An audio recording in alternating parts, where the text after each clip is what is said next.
ఇది పగిలిపోతుంది, రాదు. ఒలింపిక్స్ చూడండి, ఆధునిక ఒలింపిక్స్ క్రీడలు అధికారికంగా 1896లో ప్రారంభమైంది. అంటే 1947లో మనకు స్వాతంత్రం వస్తే దానికన్నా పూర్వమే 96లో, అంటే దగ్గర దగ్గర 60 years ముందే ఒలింపిక్స్ క్రీడలు అనేది దేశాల మధ్య ఒక చారిత్రాత్మకంగా కంటిన్యూగా నిరంతరాయంగా జరుగుతున్నటువంటిది 1896 నుంచి జరుగుతూ ఉంది. దీనికి పూర్వం అసలు ఎప్పుడంటే ఈ భావన, ఒలింపిక్స్ భావన ఎప్పటి నుంచి అంటే ప్రాచీన ఒలింపిక్స్ క్రీస్తు పూర్వము. అంటే ఇప్పుడు మనం 2026 సంవత్సరాలలో ఉన్నాం, 2026. దానికి వెనకాల 746, అంటే సుమారు 3000 సంవత్సరాల చరిత్ర ఉన్న ఒలింపిక్స్ క్రీడ. 3000 సంవత్సరాల ఒలింపిక్స్ క్రీడ ప్రారంభం ప్రాచీన గ్రీసులో ఒలింపియా అనే నగరంలో క్రీస్తు పూర్వం 776వ సంవత్సరం క్రీడలు మొదటిసారిగా ప్రారంభమైన చారిత్రక ఆధారాలు ఉన్నాయి. గ్రీకు దేవతలైన జ్యూస్ గౌరవార్థం ప్రతి 4 ఏళ్లకు ఒకసారి ఈ పండుగ నిర్వహించేవారు. రోమ్ చక్రవర్తి థియోడియోసియాస్ I ఈ క్రీడను నిషేధించడం క్రీస్తు శకము 393లో నిలిచిపోయినట్టు ఆధారాలు కనపడతా ఉన్నాయి. అంటే 776 సంవత్సరాలు, మళ్ళీ ఇటు వచ్చినాక 336 సంవత్సరాల తర్వాత ఇది అంతవరకు నిరంతరంగా జరిగినటువంటి క్రీడలు ఆగిపోయాయి. మళ్ళీ 336 తర్వాత ఇది 1896లో తిరిగి ప్రారంభించినట్టు. అంటే పునఃప్రారంభం 1500 సంవత్సరాల విరామం తర్వాత ఫ్రాన్స్ దేశానికి చెందిన బారియన్ పియారీ డి కోబార్డిన్ చేసిన చొరవతో కృషి వల్ల ఆధునిక ఒలింపిక్స్ రూపుదిద్దుకున్నాయి. అందుకే ఆయనను ఆధునిక ఒలింపిక్స్ పితామహుడు అని పిలుస్తారు. తొలి క్రీడలు 1896 ఏప్రిల్ 6 నుండి ఏప్రిల్ 15 వరకు గ్రీస్ ఎథెన్స్ నగరంలో మొదటి ఆధునిక ఒలింపిక్స్ ఘనంగా జరిగాయి. మొదటి ఒలింపిక్స్ కేవలం 14 దేశాల నుండి 241 మంది పురుషులు అథ్లెటిక్ మాత్రమే పాల్గొని 43 క్రీడాంశాల్లో పోటీ పడ్డారు. ఇది పూర్తిగా ఒలింపిక్స్ చరిత్ర అని చెప్పవచ్చు. అయితే దీంట్లో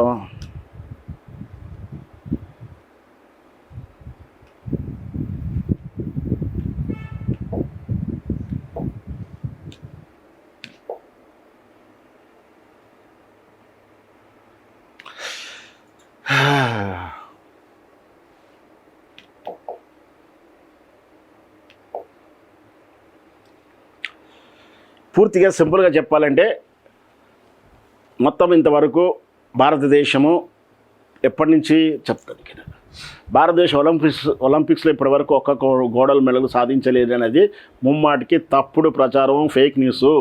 ఒలింపిక్స్ చరిత్రలో భారత్ ఇప్పటి వరకు మొత్తం 10 బంగారు పతకాలను సాధించింది. ఇటీవల తెలంగాణ ముఖ్యమంత్రి రేవంత్ రెడ్డి ఒక కార్యక్రమంలో ప్రసంగిస్తూ చేసిన వ్యాఖ్యలు పూర్తిగా వాస్తవ విరుద్ధము.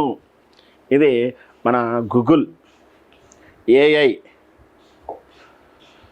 గూగుల్ సెర్చ్, గూగుల్ అమ్మ తల్లి లేదా ఏఐ వాళ్ళు చెప్తున్నటువంటి సారాంశం మ్యాటర్ ఇది. ఓకే, భారతదేశం సాధించిన గోల్డ్ ఒలింపిక్స్ మోడల్ పూర్తి వివరాలు ఎక్కువ. మొట్టమొదటిసారిగా ఎప్పుడు 1928 ఆమ్స్టర్డామ్లో నెదర్లాండ్స్ను 66.06 ఓడించి తొలి బంగారు పతకం సాధించింది. 6-0 అండి, నెదర్లాండ్ మీద 0. అప్పుడు 1928 అంటే నేను పుట్టలే, మీరు పుట్టలే, దేశానికి బానిస సంఖ్యలతోటే. ఇంకా ఆనాడు బ్రిటిష్ ఇండియాలో మొదటిసారిగా 1928లో గోల్డ్ కప్ తీసుకొచ్చింది, 1932లో తీసుకొచ్చింది, 1936లో తీసుకొచ్చింది. అంటే వరుసగా వస్తూ ఉన్నాయి, మీరు చూస్తున్నారా లేదా? 28, 32, 36, 48 అంటే కొంచెం మళ్ళీ గ్యాప్ వచ్చింది. 48 లండన్లో, తర్వాత 1948 స్వతంత్ర భారతదేశంగా బ్రిటన్ను వారి సొంత గడ్డపై 4-0తో ఓడించింది. చారిత్రక తొలి పథకం అది. 4-0 అంటే బ్రిటిష్ అంటే ఇంగ్లాండ్ దేశం 0 అన్నీ ఓడిపోయింది, 4-4 మనమే గెలిచామని దాని అర్థం.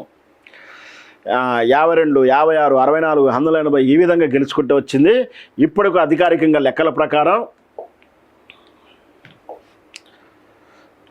ఇప్పటికీ అధికారిక లెక్కల ప్రకారం 10 స్వర్ణ పతకాలు ఉన్నాయి, 10 కౌశ పథకాలు ఉన్నాయి, క్షమించాలి, 10 గోల్డ్ పథకాలు, 10 వెండి పథకాలు, 21 కౌశ పథకాలు, అంటే థర్డ్ ర్యాంక్ పథకాలు ఉన్నాయి.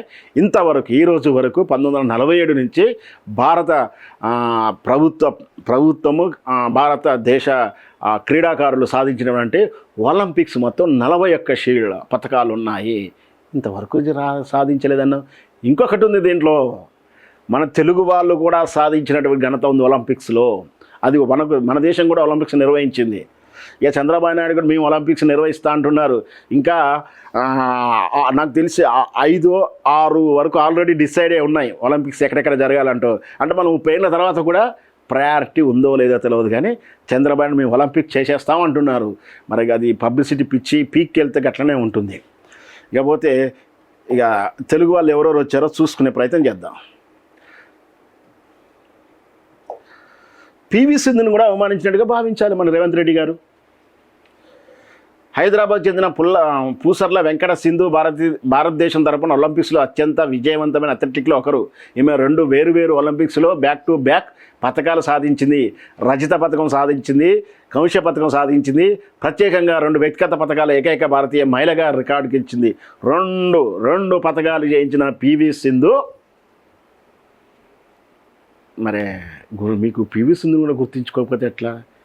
మీ అభిమాన పాత్రుడు మీ రేవంత్ మీ చంద్రబాబు నాయుడు వాళ్ళ బాగా ఈ పివి సింధు గారిని ప్రమోట్ చేస్తుంటారు. సరే, వాళ్ళ ఇష్టం అది. అంటే మీ ఆత్మీయ చంద్రబాబు నాయుడు వర్గీయులు చేస్తున్న వారిని కూడా మీరు మర్చిపోయారా అనేది నా క్వశ్చను.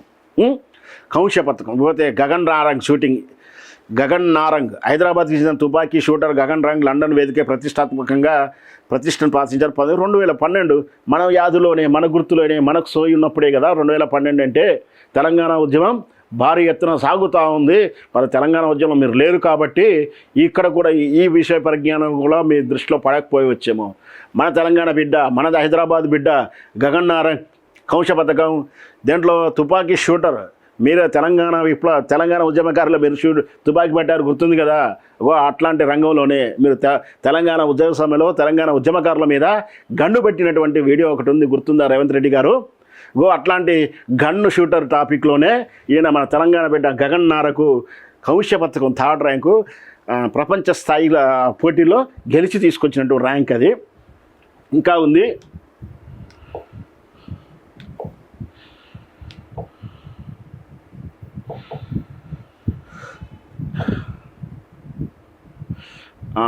కరణం మల్లేశారు శ్రీకాకుళం బిడ్డ. ఒలింపిక్ చరిత్రలో తెలుగువారు ఆంధ్రప్రదేశ్ తెలంగాణకు చెందిన క్రీడాకారులు భారతదేశం తరపున అద్భుతంగా ప్రదర్శన చేసి మొత్తం 4 వ్యక్తిగతమైన పథకాలను సాధించారు. అందులో ఒలింపిక్స్ వేదికపై భారతదేశం తరపున మొట్టమొదటి మహిళా పథకాన్ని సాధించిన రికార్డు సృష్టించిన మహిళకే దక్కింది. అది ఒలింపిక్స్ వేదికలో మహిళా అవార్డులో మొట్టమొదటి వ్యక్తిగత ఖాతాలో మహిళకు సాధించినటువంటి ఘనత మన తెలుగు బిడ్డ మన కరణం మల్లేశ్వరి గారు. బహుశా పీటీ ఉషది కూడా ఏదో ర్యాంక్ ఉండాలి, కానీ అది ఒలింపిక్సా అది అంటూ నాకు అవగాహన లేదు. బహుశా పీటీ ఉష మన రాష్ట్రం కాకపోయినా మన దేశం కాబట్టి పీటీ ఉష గారిది కూడా ఉంది. అది సబ్జెక్టు కరెక్షన్ స్టడీ చేసి చెప్పాల్సిన అంశం. ఎందుకు అది కూడా నాకు గుర్తుకొచ్చింది. రన్నింగ్ రేస్లో కరణం మల్లేశ్వర్ గారు వెయిటింగ్ లిఫ్ట్ కౌశ పథకం. శ్రీకాకుళం చెందిన కరణం మల్లేశ్వర్ ఒలింపిక్స్ చరిత్రలో సరికొత్త రికార్డు సృష్టించారు. సంవత్సరం 2000 సిడ్నీ ఒలింపిక్స్లో విభాగం వెయిట్ లిఫ్టింగ్ 69 కేజీల విభాగంలో చేసింది. ప్రత్యేక ఒలింపిక్స్ పథకంలో సాధించిన మొట్టమొదటి భారతీయ మహిళగా వెయిట్ లిఫ్టింగ్లో అనుకుంటాం. అది చారిత్రక రికార్డు నెలకొల్పింది. ఇంత ఉందండి చరిత్ర మరే ఒలింపిక్స్లో. ఊరికైనా పుసక్కన అనేశారు. 140 కోట్ల మందిలో ఒక్కడ ఒలింపిక్ తెలియదని. మరి వీళ్ళు ఏమైనా తీసుకొస్తారనుకున్నారా? మీ మాటలు విని అట్నే వెళ్ళి ఒలింపిక్స్ ఆడుకొని పథకాలు తీసుకొచ్చి ఇచ్చేస్తారనుకున్నారా? ఆ స్ఫూర్తి నింపాలనుకున్నారా? మరి మీరు మాట్లాడే వేదికల మీద సత్యాలు మాత్రమే మాట్లాడాలి, సాధ్యాల గురించి మాట్లాడాలి, విద్యార్థులకు ఇన్స్పిరేషన్స్ ఇవ్వాలి, అబద్ధాలు చెప్పకూడదు. ముఖ్యంగా రేవంత్ రెడ్డి గారు మరొక్కసారి అర్జెంటుగా బుగ్గకారుల సలహా మండలి తీసేయండి, స్క్రిప్ట్ రైటర్లు మార్చండి. మీరు తెలిసో తెలియకో అవగాహన లేకునో వాళ్ళు ఇచ్చిన స్క్రిప్ట్ చదివితే ఇట్లాంటి పొరపాట్లే జరుగుతాయి. ఒలింపిక్స్ మన జాతీయతకు తలమానికంగా ఉంటాయి. మనం సర్వజ్ఞంగా తలెత్తుకునేలా ఉంటుంది. నాకు గుర్తున్నంత వరకు 1983 or 84లో ఈ దేశం ఒలింపిక్స్ క్రీడలు కూడా నిర్వహించిందని నాకు గుర్తొస్తుంది. మళ్ళొకసారి కరెక్షన్ చేసుకొని చెప్తాను అది. అంటే ఇట్లా ఒలింపిక్స్ విషయం కూడా అబద్ధాలు ఆడితే ఏమని ఉంటుంది? మీరు ట్రస్టబిలిటీ మీద ఉన్నటువంటి నమ్మకాన్ని కలిగించినటువంటి స్టాండర్డిటీ ఎట్లా? నాయకుడు ముందే రాజకీయ నాయకుడు అంటేనే నమ్మరు జనాలు. ఒక మోసగాడు, ఒక చీటరు, ఒక అవినీతిపరుడు, ఒక క్రిమినల్లా చూస్తున్నటువంటి సమాజంలో మీరు ఇట్లా అందరికీ తెలిసిన విషయాలను అబద్ధంగా మాట్లాడితే, పోనీ మన దేశం గురించి, మన రాష్ట్రం గురించో, మన ఊరోడు గెలవలేదు, మన జిల్లా వాళ్ళు గెలవలేదు, మన కొడంగల్ నుంచి రాలేదు మీరు అని ఉంటే బేబీ బాగుండేదేమో. కానీ దేశానికి ఎసరు పెట్టేశారా మీరు? ఇది చాలా కమ్యూనికేషన్ గ్యాప్ అని నేను అనుకుంటున్నాను. మీరు దీని సవరణ కూడా చెప్తారని అంచనా వేస్తున్నాను. Thank you.